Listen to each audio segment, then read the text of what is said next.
अब मेरिट लाने के बावजूद आरक्षित वर्ग के छात्रों के लिए जनरल कैटेगरी की सीट लेना आसान नहीं रहेगा। अगर आप SC, ST या OBC कैटेगरी से हैं, तो हाल ही में सुप्रीम कोर्ट का एक फैसला आपके लिए बहुत महत्वपूर्ण हो सकता है। सुप्रीम कोर्ट ने साफ कर दिया है कि किस स्थिति में आरक्षित वर्ग का छात्र जनरल सीट का दावा कर सकता है और कब नहीं। क्या ज्यादा नंबर आने पर भी आपको जनरल सीट नहीं मिलेगी?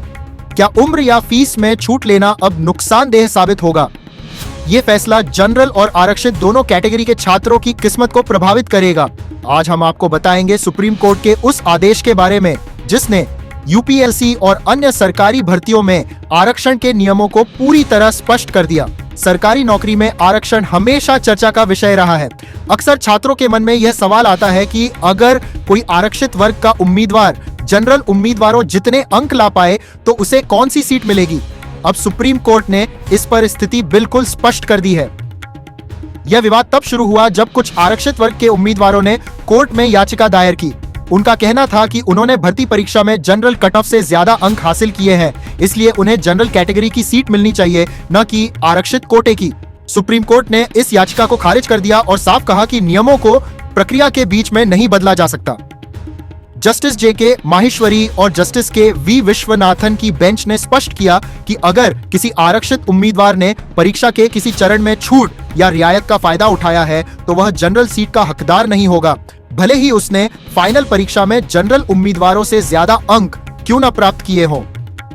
आरक्षण का लाभ लेने वाले छात्रों को पूरी प्रक्रिया में आरक्षित माना जाएगा। कोर्ट ने 3 प्रकार की छूट का उदाहरण दिया है जिनका फायदा लेने पर छात्र जनरल सीट का दावा नहीं कर सकता। इसे समझना बहुत जरूरी है।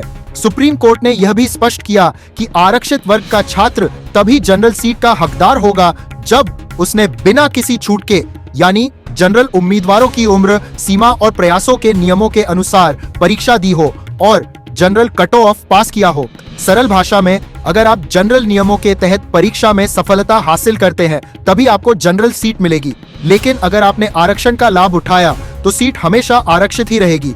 इस फैसले से जनरल कैटेगरी के छात्रों को राहत मिलेगी।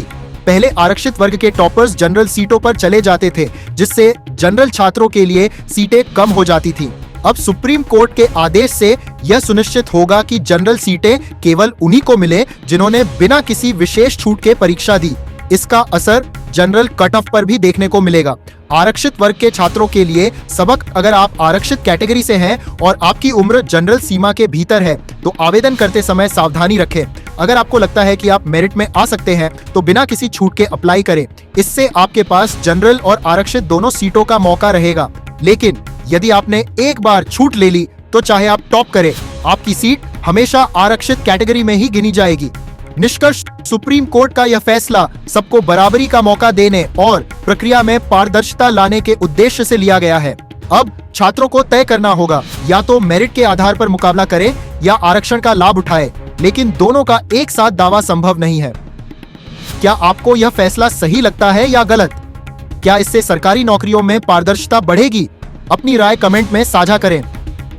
वीडियो को लाइक और चैनल को सब्सक्राइब जरूर करें।